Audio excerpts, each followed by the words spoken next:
প্রথমে এইভাবে, কখনো কেউ কিন্তু আঙুল এইভাবে ঢুকিয়ে টানবে না, ঠিক আছে? সবসময় টানবে পুরো চুলটা ধরে টানার চেষ্টা করবে। এই এটা 10 থেকে মিনিমাম 12 বার টানবে। এই একটা দেবে তোমার নিজের হাতে আওয়াজ হবে, ফটফট করে লাগবে। এই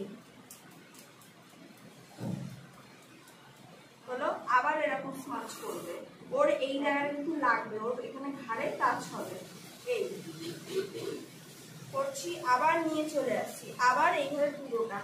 আমি কিন্তু শেষে যাচ্ছি না, প্রথমে সামনেটা করছি, প্রথম শুরুটা করছি, তারপর মিডিল করছি, মিডিল করার পর শেষে আসছি, এইবারে পুরোটা টানছি, মানে আর্ধেক আর্ধেক আর্ধেক করে এসে পুরোটা। তাহলে আবার কি করছি, স্মাচ করছি, পুরো টেনে নিয়ে আসছি, প্রথমেরটা স্মাচ করছি, মিডিলেরটা স্মাচ করছি, পরে শেষেরটা স্মাচ করছি, তারপরে পুরোটা একবার স্মাচ করছি, ব্যাস এই হচ্ছে